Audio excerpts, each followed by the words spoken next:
Hello बच्चों, चलिए प्रश्न को पढ़ते हैं। हैलाइड के नाम आईपीएससी पद्धति से लिखिए। नीचे दिए गए इस हैलाइड का नाम आईपीएससी पद्धति से लिखना है तथा उसका वर्गीकरण करना है कि वो एल्किल एलाइलिक है, बेंजिलिक है, वाइनिल है, एरियल हैलाइड है या प्राथमिक द्वितीयक तृतीयक क्या है। ठीक है, तो हमें यहाँ पर दिए गए हैलाइड का नाम करना आईपीएससी पद्धति से तथा उसका वर्गीकरण करना है। तो हम बात करते हैं अपने उत्तर की।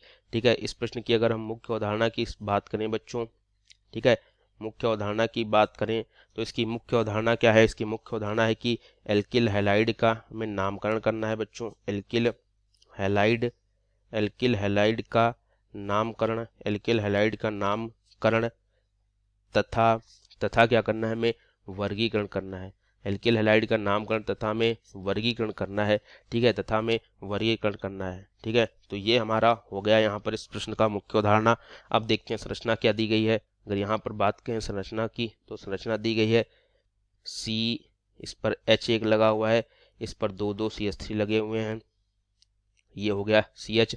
अगला कार्बन फिर से जिस पर CH है, एक Cl है और CH3 है। इस प्रकार से संरचना दी गई है। तो हमें सबसे पहले इसका आईपीएससी पद्धति में नाम लिखना है। तो आईपीएससी पद्धति में नाम लिखने के लिए सबसे लंबी कार्बन श्रृंखला का नामकरण करना होता है। सबसे पहले लंबी कार्बन श्रृंखला का नामकरण करना होता है। सबसे लंबी कार्बन श्रृंखला का नामकरण करना होता है। तो हम यहाँ से शुरू करते हैं। 1 2 3 4 4 कार्बन की श्रृंखला है। तो चार कार्बन की श्रृंखला को हम किससे प्रदर्शित करते हैं? चार कार्बन की श्रृंखला को हम बच्चों ब्यूटेन से लिखते हैं। ठीक है, ब्यूटेन से लिखते हैं। यहाँ पर Cl लगा हुआ है, Cl को हम क्लोरो से प्रदर्शित करते हैं, Cl को क्लोरो से, और इस CH3 को हम मेथिल से लिखते हैं। CH3 जो होता है उसको मेथिल से लिखते हैं। किसको? CH3 को। तो ये हमने बता दिया है। अब हम आईपीएससी नाम लिखते हैं। ठीक है, आईपीएससी नाम लिखेंगे तो आईपीएससी नाम में दो पर क्लोरो सी से शुरू होता है, मेथिलम से, तो ABCD में सी पहले आता है तो इसलिए 2 क्लोरो पहले आएगा।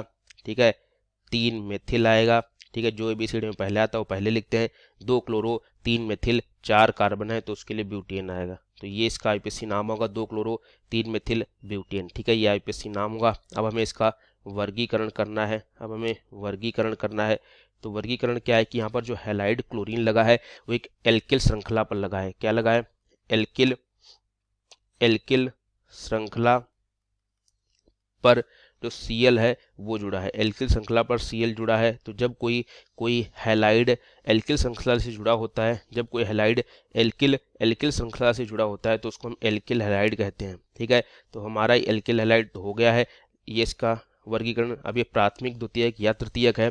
तो देख लेते हैं कि जिस कार्बन से क्लोरीन जुड़ा है उस पर एक हाइड्रोजन है, एक CH3 है और एक इतनी बड़ी ये कार्बन श्रृंखला है। मतलब क्या है कि जिस कार्बन पर Cl है उस पर दो कार्बन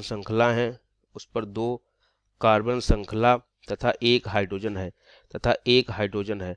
ठीक है, तो जहां पर दो कार्बन श्रृंखलाएं होती हैं उसको द्वितीयक कहते हैं। तो इसलिए ये जो है वो हमारा द्वितीयक एल्किल हैलाइड है, क्योंकि यहाँ पर दो कार्बन श्रृंखलाएं जुड़ी हैं। जहां पर दो कार्बन श्रृंखलाएं होती हैं उसको द्वितीयक एल्किल हैलाइड कहते हैं। तो इसका आईपीएससी नाम हमने बता दिया है बच्चों। ठीक है, वो है 2 क्लोरो 3 मेथिल ब्यूटेन और इसका वर्गीकरण है द्वितीयक एल्किल हैलाइड। तो उम्मीद करता हूँ आपको ये उत्तर अच्छे से समझ आया होगा। धन्यवाद।